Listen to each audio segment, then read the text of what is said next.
গল্পটি সম্পূর্ণ অবাণিজ্যিক, এর থেকে অর্থলাভের কোনো যোগসূত্র নেই। গল্পটি শুধুমাত্র বিনোদনের উদ্দেশ্যে নির্মিত। This non-monetized content is made for only entertainment purposes.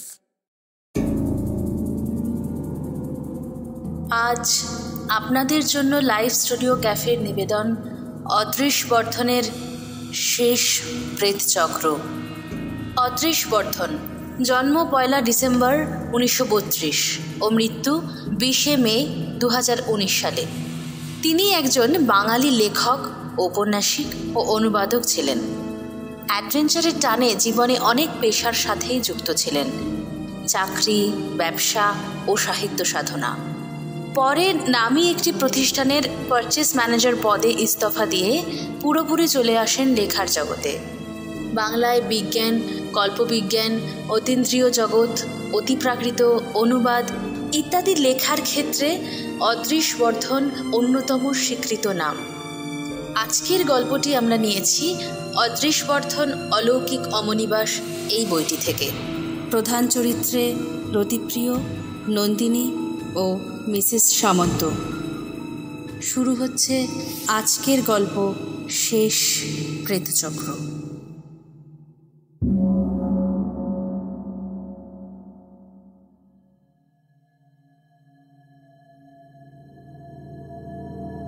যে গল্প আজ লিখতে বসেছি তা বিশ্বাস করা না করা আপনার অভিরুচি। বিশ্বাস আমারও হয়নি।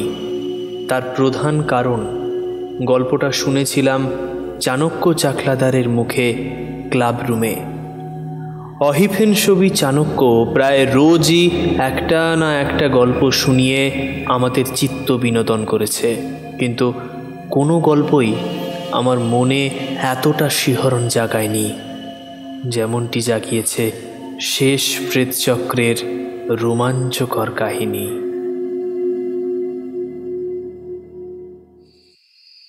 শীতের সন্ধ্যা। গুনগুন করে সুর ভাঁজতে ভাঁজতে 17 নম্বর বাড়ির সামনে এসে দাঁড়ালো রতিপ্রিয় সরকার। রতিপ্রিয়র বয়স বছর 32। পরনে মূল্যবান ট্যারেন স্যুট, চুনির মতো রক্তরাঙা নেকটাই, সরু গোঁফ, সতেজ মুখ। পেশায় সে ইঞ্জিনিয়ার। 17 নম্বর বাড়িটা একটা ফ্ল্যাট বাড়ি। দোতলায় উঠে ডান দিকের ফ্ল্যাটের দরজায় নক করতেই পাল্লা ফাঁক করে উকি দিল এক বৃদ্ধা। বলি রেখাঙ্কিত মুখ আনন্দে উজ্জ্বল হয়ে উঠল রতিপ্রিয়কে দেখে। ওমা, দাদা বাবু যে গো, এসো এসো। ভালো আছে তো সরমা? ভেতরে ঢুকে হাসি মুখে জিজ্ঞেস করলো রতিপ্রিয়। আমার আর ভালো থাকা, 3 কাল গিয়ে এই 1 কালে ঠেকেছি। এখন মরলেই বাঁচি। তুমি ভালো তো? হ্যাঁ গো হ্যাঁ, দিদিমণি নিশ্চয়ই আমার জন্যই বসে আছে বলে চোখ মোটকে হাসলো রতিপ্রিয়। সরমাও ফোকলা মারি বার করে হাসলো। বসে নেই, শুয়ে আছে। কেন, শরীর খারাপ নাকি? সচকিত চাহনি রতিপ্রিয়র। শরীর আর ভালো থাকবে কি করে বলো? ভূত প্রেত নিয়ে এত ঘাটাঘাটি, ওসব ভালো নয় বাপু। ভগবান রুষ্ট হন।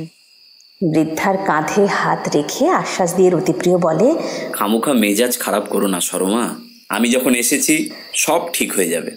সরমা আপন মনেই গজগজ করতে থাকে। দিন দিন চেহারার কি ছিরি হচ্ছে। রোজই 6টা খানেক রক্ত কমে যাচ্ছে, রোজই আরো রোগা হচ্ছে। বললাম তো সরমা, আমি যখন এসেছি তখন আর কোনো ভয় নেই। তা বাপু, তোমরা তাড়াতাড়ি বিয়েটা সেরে ফেলো। বিয়ের পর দিদিমণিকে ভূত নামাতে একদম দিও না, কেমন? তার বলতে, প্রেত চক্রের ধারে কাছেও আর ঘেঁষতে দেব না নন্দিনীকে। সত্যি? সত্যি, বিয়ের পরই বন্ধ হবে এসব। তবে এটা ঠিক সরমা, তোমার দিদিমণিকে ঈশ্বর যে ক্ষমতা দিয়েছেন তা পৃথিবীর খুব কম লোকেই পেয়েছে। মিডিয়ামদের জীবন বড় কষ্টের, বড় দুঃখের। নার্ভের ওপর যে দারুণ চাপ পড়ে তা বলে বোঝানো যায় না। এসব সত্ত্বেও মিডিয়াম হিসেবে জুড়ি নেই তোমার দিদিমণির। সারা ভারত থেকে লোক আসছে নন্দিনীর কাছে। কেন আসছে? না, নন্দিনী খাঁটি, নন্দিনী ভেজাল নয়, নন্দিনী বুজরুক মিডিয়াম নয়, প্রতারণা তার পেশা নয়। সরমা, এই বিরাট সুনাম নিয়েই নন্দিনীকে অবসর নিতে বাধ্য করব আমি। প্রেতচক্র তাকে ছাড়তেই হবে। কিন্তু যদি ভূত পেতরা তাকে না ছাড়ে? তার মানে? তার মানে দাদাবাবু, দিদিমণি এতদিন যাদের নামিয়েছে, এবার যদি তারা নিজে থেকেই নেমে আসে? সরমা, তাও কি সম্ভব? কেন সম্ভব নয় দাদাবাবু? সংসারে অনেক কিছুই ঘটে, কিন্তু সবই কি আমরা জেনে বসে আছি না জানা সম্ভব? দিদিমণি জালিয়াতি করেন না বলেই তো আমার এত ভয়। দিদিমণির ওপর সত্যি যে ভর হয় গো তাদের। এখন দিদিমণি না চাইলেও তারা কি ছেড়ে দেবে? ঠিক আসবে, দিদিমণি না চাইলেও আসবে। দু হাত সরমার দু কাঁধে রেখে চোখে চোখে তাকিয়ে গম্ভীর কণ্ঠে রতিপ্রিয় বলল, সরমা, একটা সুখবর শুনবে? কি? আজকে প্রেতচক্রই নন্দিনীর জীবনের শেষ প্রেতচক্র। ইহজীবনে আর প্রেততত্ত্ব নিয়ে মাথা ঘামাবে না নন্দিনী। তাহলে আজ রাতেও আছে, কিন্তু সেই শেষ। কিন্তু দিদিমণির শরীরটা যে মোটেই ভালো নেই। কথার মাঝেই সামনের ঘরের দরজা খুলে গেল। চৌকাঠে ক্যানভাসে আঁকা ছবির মতো আবির্ভূত হলো এক তরুণী। ডানা কাটা পরিণয়, কিন্তু চাবুকের মতন চেহারা, ঠলঠলে মুখশ্রী, বিষণ্ণ করুণ, আর চোখ তো নয়, যেন দু বিন্দু বিষাদ সিন্ধু। নন্দিনী? রতিপ্রিয়, তোমার একই চেহারা হয়েছে। সরমা বলছিল শরীর খারাপ। না, শরীর খারাপ নয়। তবে? নন্দিনী নিরুত্তর রইল। রতিপ্রিয় সোফায় বসল, নন্দিনীও বসল পাশে। গাঢ় কণ্ঠে রতিপ্রিয় জিজ্ঞেস করল, এমন কি গোপন কথা যা আমাকেও বলা যায় না? শুনলে তুমি ঠাট্টা করবে। কথা দিচ্ছি, করব না। রতি, আমার বড় ভয় করছে। কিসের ভয় নন্দিনী? ঠিক বুঝিয়ে বলতে পারবো না, কিন্তু জানি তুমি কি বলবে। বলবে আমি মিডিয়াম। আমার তো ভয়টা থাকার কথা নয়, আমি তা জানি। প্রেতাত্মাকে আমি ডরাই না রতি, কিন্তু তা সত্ত্বেও কেন জানি মনে হচ্ছে একটা ভয়ঙ্কর কিছু, ভয়ানক কিছু ঘটতে চলেছে আমার জীবনে। গলা কেঁপে গেল নন্দিনীর। বিশীর্ণ হাতটা নিজের কোলের উপর টেনে নিয়ে রতিপ্রিয় বলল, কিচ্ছু হয়নি তোমার। নার্ভের ওপর একটু চাপ কমানো দরকার, তাই চাই পূর্ণ বিশ্রাম, কমপ্লিট রেস্ট। ঠিকই বলেছ, আমার এখন বিশ্রাম চাই। বড় ক্লান্ত, বড় ক্লান্ত আমি। আর চাই সুখ আর শান্তি। হাতের ওপর মৃদু চাপ দিয়ে রতিপ্রিয় বলল। মুখ রাঙা হয়ে ওঠে নন্দিনীর। অসভ্য। তোমাকে পাওয়া মানেই শিবের চেলাচামুন্ডা সর্দার হয়ে বসা। আমি আর মিডিয়াম হবই না। কিন্তু আজ রাতে? নিমেষে কালো হয়ে যায় নন্দিনীর আনন্দ উজ্জ্বল মুখটা। তাও তো বটে, মিসেস সামন্তর ডেট আছে আজ, ভুলেই গেছিলাম। কিন্তু আজই তো শেষ নন্দিনী। শেষ তো বটেই, কিন্তু না হলেই ভালো ছিল জানো। কেন? তোমাকে আমি বোঝাতে পারবো না রতি, কিন্তু আগুন নিয়ে খেলা করছি আমি। এই যে কি বিপজ্জনক। এতদিন যা বিপজ্জনক ছিল না, হঠাৎ আজ তা বিপজ্জনক হতে যাবে কেন? ওই যে বললাম, তোমাকে আমি বোঝাতে পারবো না। জানোই তো, মিডিয়ামদের অতীন্দ্রিয় অনুভূতি বোধ থাকে। কারণ দর্শাতে পারবো না, কিন্তু বেশ বুঝেছি একটা দারুণ বিপদ আসছে। নন্দিনী, মিসেস সামন্তর আসার সময় হয়ে গেছে। ঘড়ির দিকে তাকিয়ে রতিপ্রিয় বলল, বড় ভয় আমার মিসেস সামন্তকে। অদ্ভুত মেয়ে, নন্দিনী, জানি কোনো মহিলার সম্পর্কে এ জাতীয় মন্তব্য করা উচিত নয়, কিন্তু কিন্তু আমি বোঝাতে পারবো না। কি বিরাট চেহারা মিসেস সামন্তর, তেমনি বড় বড় হাত। মেয়ে মানুষদের হাত এরকম হয় না রতি, ঠিক যেন করিলার হাত। উফ! সব হয় চোখ বুঝে নন্দিনী। নিরুত্তাপ কণ্ঠে রতিপ্রিয় বলল, মেয়েরাই মেয়েদের কষ্ট বোঝে, কিন্তু তুমি তো দেখছি অত্যন্ত হৃদয়হীনা। মিসেস সামন্ত খোকা হারিয়ে উন্মাদিনী প্রায়, আর তুমি। থামো থামো রতি, আমি সমস্ত বুঝি, সমস্ত জানি, কিন্তু যেদিন সর্বপ্রথম দেখি মিসেস সামন্তকে, সেদিনই আমার মন বলেছে আমার জীবনে সর্বনাশ নিয়ে আসছেন উনি। নিনিমেষ চোখে রতিপ্রিয় তাকিয়ে বললে, পক্ষান্তরে তোমার সুনামি বেড়েছে, প্রতিটি বৈঠক সফল হয়েছে। মিসেস সামন্তর ছেলের প্রেতাত্মার দেহধারণ এত নিখুঁত হয়েছে যে না দেখলে বিশ্বাস হয় না। বিশেষ করে গতবারের বৈঠক কোনোদিন ভুলবো না। রতি, প্রেতাত্মার দেহধারণ কি সত্যই দেখবার? আমি কিন্তু কোনোদিন দেখিনি, বুঝতেও পারি না। বলো না কিরকম দেখতে লাগে। প্রথম কয়েকটা বৈঠকে নিহারিকার মতো খানিকটা জমাট বাঁধা কুয়াশা দেখা গিয়েছিল, এর বেশি দেহধারণ করতে পারেনি ছেলেটা। কিন্তু কতবার ঠিক যেন রক্ত মাংসের চেহারা নিয়ে সামনে এসে দাঁড়ালো ছেলেটা। আমি ছুঁয়েছিলাম, কিন্তু তুমি যন্ত্রণায় এমন কোঁকিয়ে উঠলে যে সে চেষ্টা আর করিনি। এমনকি মিসেস সামন্তকেও হাত দিতে দিইনি, অনেক কষ্টে রুখে রাখতে হয়েছিল ওকে।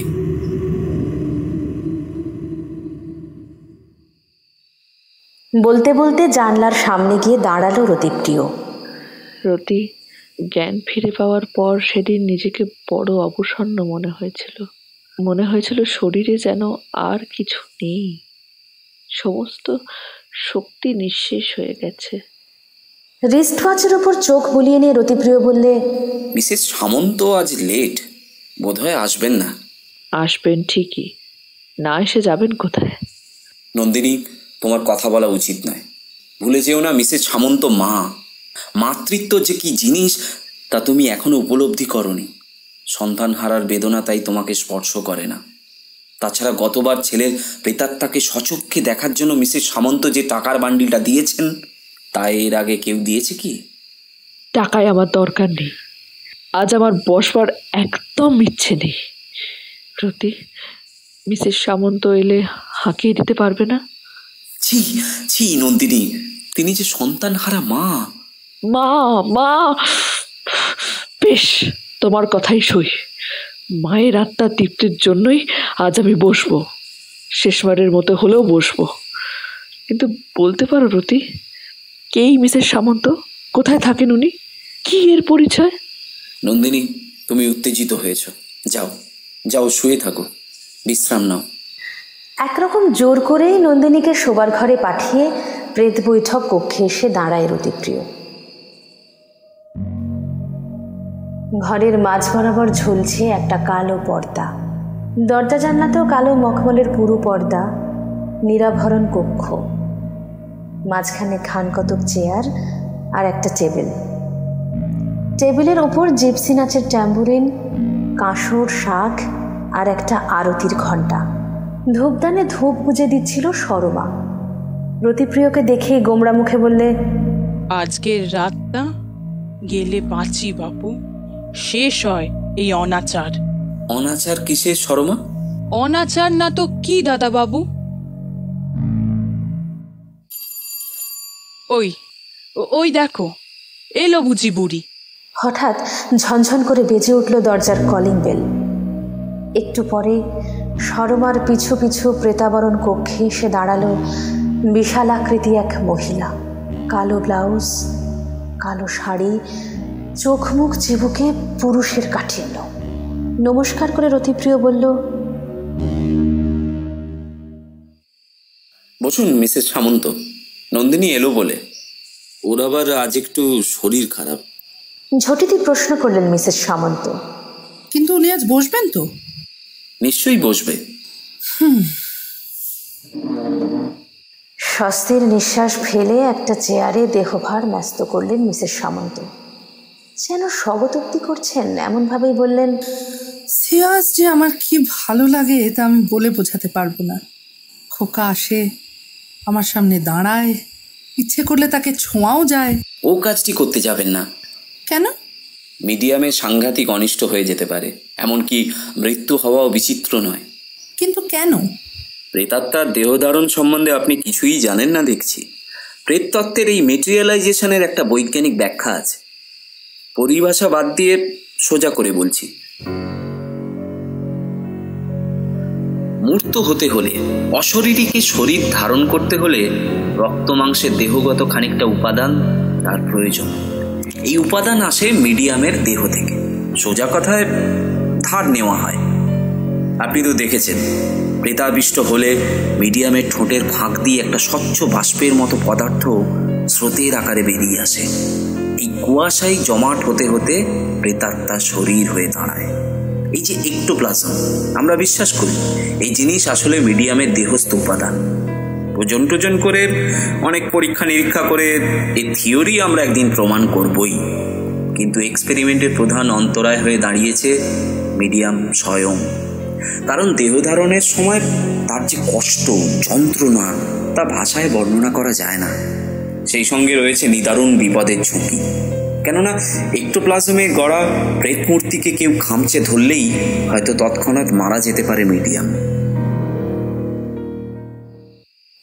নীরবে প্রতিটি শব্দ যেন অন্তরে গেঁথে নিচ্ছিলেন মিসেস সামন্ত। রতিপ্রিয় থামতেই থেমে থেমে বললেন, ইন্টারেস্টিং। আচ্ছা, এমন দিন কি আসবে না যেদিন মিডিয়ামের শরীর থেকে বিচ্ছিন্ন হয়ে যেতে পারবে এক্টোপ্লাজমের প্রেতমূর্তি? দুরন্ত কল্পনা মিসেস সামন্ত। কল্পনায় দুরন্ত হতে পারে, কিন্তু বাস্তব যুক্তিতে কি অসম্ভব? আজ তা অসম্ভব, কিন্তু ভবিষ্যতে? নন্দিনীর আগমনে রতিপ্রিয় বেঁচে গেল প্রশ্নের উত্তর দেওয়ার বিড়ম্বনা থেকে। শুনলাম আজ আপনার শরীর খারাপ। তেমন কিছু নয়, শুরু করা যাক। কেমন? টেবিলের ওদিকে রাখা হাতলওয়ালা চেয়ারে নন্দিনী বসে পড়ল। আর ঠিক তখনই অজানা একটা ভয়ে শিউরে উঠল রতিপ্রিয় সরকার। অস্ফুট কণ্ঠে বলল, নন্দিনী, আজ বরং থাক, তুমি অসুস্থ। কি বললেন? না না, আজ থাক। রতিপ্রিয় অবিচল। নন্দিনী দেবী কথা দিয়েছেন আজ উনি শেষবারের মতো বসবেন আমার খোকার জন্যে। বেশ তো, আমি কথা রাখছি। এই তো চাই। রতি, তুমি ভেবো না, এই তো শেষ, আর তো আমি বসবো না। ক্ষণিকের জন্য স্তব্ধ হয়ে রইল রতিপ্রিয়। তারপর নিরুত্তরে একে একে টেনে দিল জানলার কালো পর্দা। সবশেষে ঘরের মাঝের কালো পর্দাটা টেনে দিতেই পর্দার আড়ালে অন্তর্হিত হলো নন্দিনীর চেয়ারে আসীন তন্নিমূর্তি। পর্দার এদিকে একটা চেয়ার টেনে বসল রতিপ্রিয়। ইঙ্গিতে আরেকটা চেয়ার দেখিয়ে দিল মিসেস সামন্তকে। কিন্তু দ্বিধাগ্রস্তভাবে দাঁড়িয়ে রইলেন ভদ্রমহিলা। মৃদু স্বরে বললেন, রতিপ্রিয় বাবু, আমার আবার একটু সন্দেহ বাতিক আছে। আপনাদের দুজনের সততা সম্বন্ধে যদিও আমার মনে সংশয় নেই, তবুও সন্দেহের কোনো অবকাশই আমি রাখতে চাই না। তাই এই জিনিসটার সঙ্গে এনেছি। বলে হ্যান্ডব্যাগ থেকে এক বান্ডিল লাখলাইন দড়ি বার করলেন মিসেস সামন্ত। এ কি অপমান! সাবধানের মান নেই। আবার বলছি, আপনি আমায় অপমান করতে চাইছেন। আপনার আপত্তির কারণটা বুঝলাম না রতিপ্রিয় বাবু। জাল জোচ্চুরি যদি নাই থাকে তবে এত ভয় কিসের? ভয় পাওয়ার মতো কারণ যে নেই সে বিষয়ে আপনি নিশ্চিন্ত থাকতে পারেন মিসেস সামন্ত। বাঁধুন, বাঁধুন আমার হাত পা। ধন্যবাদ। দড়ি নিয়ে এগিয়ে এলেন মিসেস সামন্ত। আচম্বিতে পর্দার অন্তরাল থেকে আর্তকণ্ঠে চিৎকার করে উঠল নন্দিনী, রতি, রতি, এ কাজ করতে দিও না ওকে। মিডিয়াম ভয় পেয়েছেন? হ্যাঁ, আমি ভয় পেয়েছি। নন্দিনী, কি বলছো তুমি? বুঝছো না কেন মিসেস সামন্তর ধারণা আমরা দুজনেই বুজরুক? আমি নিঃসন্দেহ হতে চাই। বলতে বলতে হাত চালাচ্ছিলেন ভদ্রমহিলা। পেঁচিয়ে পেঁচিয়ে কয়েক মিনিটের মধ্যেই চেয়ারের সঙ্গে আষ্টে পৃষ্ঠে বেঁধে ফেললেন রতিপ্রিয়কে। হৃদ্রতরল কণ্ঠে রতিপ্রিয় বললে, খুশি? জবাব দিলেন না মিসেস সামন্ত। ঘুরে ঘুরে ঘরের দেওয়াল পরীক্ষা করলেন। সবশেষে দরজাটা ভেতর থেকে বন্ধ করে এসে বসলেন চেয়ারে। অবর্ণনীয় কণ্ঠে বললেন, আমি তৈরি।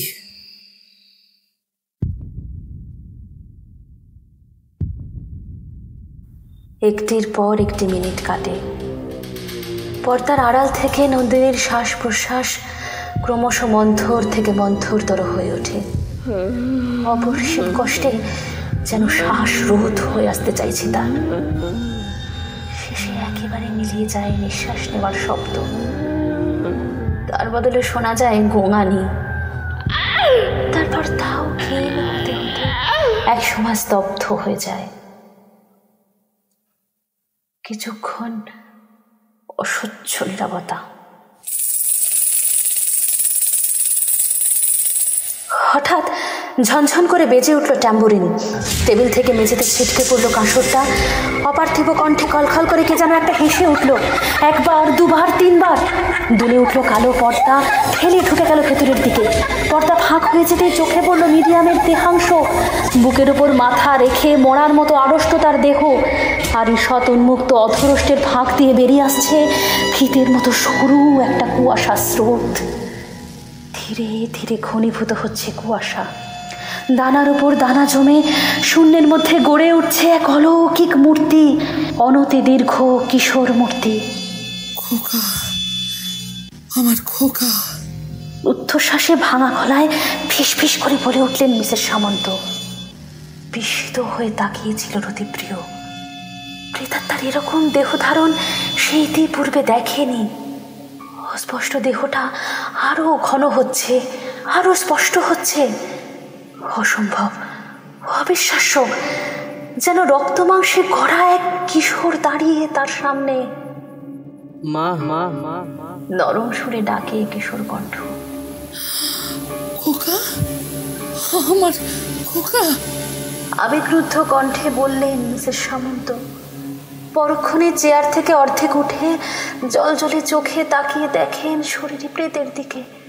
মিসেস সামন্ত, হুঁশিয়ার! সতর্ক করে দেয় রতিপ্রিয়। দ্বিধাজনিত চরণে পর্দার ফাঁকে এসে দাঁড়ায় প্রেত মূর্তি। দুহাত সামনে বাড়িয়ে কান্না বোঝা কণ্ঠে ডাকে, মা মা মা। আবার চেয়ার থেকে খানিকটা উঠে দাঁড়ান মিসেস সামন্ত। ভয় পেয়ে চিৎকার করে উঠল রতিপ্রিয়। মিসেস সামন্ত, মিডিয়াম! কোলে নেব, খোকাকে কোলে নেব আমি। ভয়াল স্বরে ফিস ফিস করে ওঠেন মিসেস সামন্ত। সঙ্গে সঙ্গে পা বাড়িয়ে দেন সামনে। আতঙ্কে যেন পাগল হয়ে যায় রতিপ্রিয়। মিসেস সামন্ত, দোহাই আপনার, ধৈর্য ধরুন, আর এগোবেন না। বসুন, বসে পড়ুন। আমার খোকা, খোকাকে আমি কোলে নেব। না, আমার হুকুম, আপনি বসুন। ক্ষিপ্তের মতো মরিয়া হয়ে বাঁধন মুক্ত হওয়ার চেষ্টা করল রতিপ্রিয়, কিন্তু বৃথা চেষ্টা। মিসেস সামন্ত এই আশঙ্কা পূর্বেই করেছিলেন, তাই ত্রুটিহীন তার বন্ধন গ্রন্থি। অসহায় রতিপ্রিয়র মস্তিষ্ক এবার বুঝি অবশ হয়ে আসতে চায় এক ভয়ঙ্কর বিপর্যয়ের সম্ভাবনায়। দেহের সমস্ত শক্তি দিয়ে বাঁধন ছেঁড়ার চেষ্টা করতে করতে উন্মাদ কণ্ঠে চিৎকার করে রতিপ্রিয়, মিসেস সামন্ত, মিসেস সামন্ত, আর এগোবেন না, মিডিয়ামের কথা ভুলবেন না। কর্ণপাত করলেন না বিশালাকায়া মিসেস সামন্ত। এই যেন আরেক স্ত্রীলোক। কয়েক মিনিটের মধ্যেই যেন অকল্পনীয় রূপান্তর ঘটে গেছে তার সমগ্র সত্তায়। আনন্দে হর্ষে যেন হাজার পাওয়ারের বিদ্যুৎ বাতি জ্বলছে তার ধকধকে দুই চোখে। দুহাত বাড়িয়ে উনি স্পর্শ করলেন পর্দার ফাঁকে দাঁড়ানো কিশোর মূর্তির অঙ্গ। সঙ্গে সঙ্গে বুক ফাটা গোগানি ভেসে এলো পর্দার ওধার থেকে। গেল, সর্বনাশ হয়ে গেল। মিডিয়াম! ভয়াল অট্টহাসি হেসে চকিতে ঘুরে দাঁড়ালেন মিসেস সামন্ত। মহা উল্লাসে দানবী চক্ষু নাচিয়ে আর হিম করা কণ্ঠে বললেন, কে ধার ধারে আপনার মিডিয়ামের? আমি চাই আমার ছেলেকে। আপনি উন্মাদ। আমি চাই আমার খোকাকে, আমার খোকা, আমার নারী ছেঁড়া ধন, আমার সব কিছু। জমালয় থেকে ফিরে আসছে খোকা, আমার মরে বেঁচে ওঠা খোকা। মুখ খুলল রতিপ্রিয়, কিন্তু নিদারুণ আতঙ্কে, সীমাহীন উৎকণ্ঠায় বাক রোধ হয়ে গেল তার। ঠোঁট নড়ল, কিন্তু শব্দ বেরোলো না। আর নির্মম বর্বর রক্ত হাসির রোলে ভেঙে পড়লেন মিসেস সামন্ত। মা মা মা। তৃতীয়বারের মতো ঠোঁট নড়ল কিশোরের। আয় খোকা, আয় আয়, কোলে আয় আমার। মা মা মা বলেই এক হ্যাচকায় কিশোরের মূর্তি বুকে টেনে নিলেন মিসেস সামন্ত। আর কালো পর্দার আড়াল থেকে ভেসে এলো রক্ত জল করা আর্তনাদের পর আর্তনাদ।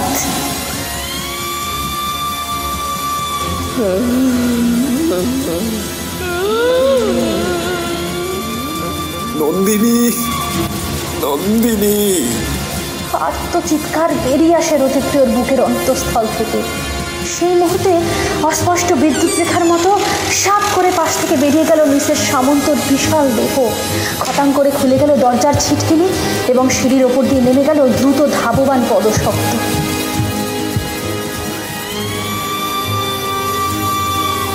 পর্দার ওদিক থেকে তখনও ভেসে আসছে লোমকূপ খাড়া করা চিৎকারের পর চিৎকার। অপার্থিব, অবর্ণনীয় সেই আর্তনাদ শুনলে অতি বড় দুঃসাহসেরও বুকের রক্ত ঝলকে ওঠে, হৃৎপিণ্ড থমকে যায়। ধীরে ধীরে স্থিমিত হয়ে আসে আর্তকণ্ঠ। শোনা যায় ঘর ঘরানি।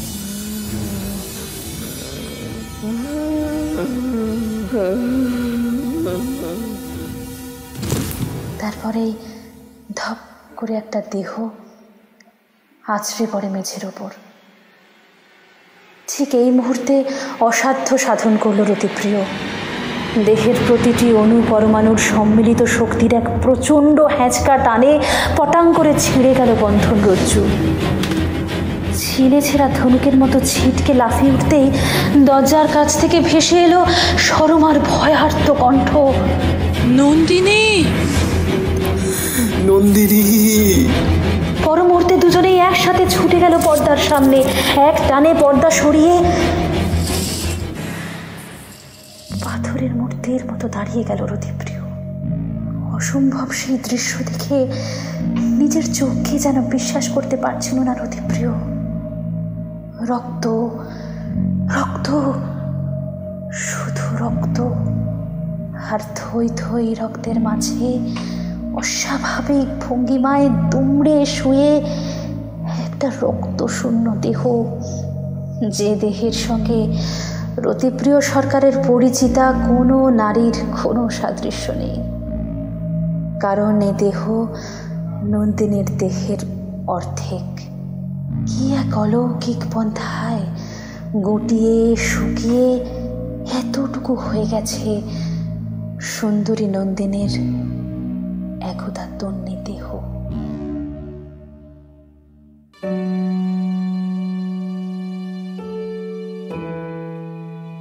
শুনছিলেন অদৃশ বর্ধনের শেষ প্রেতচক্র।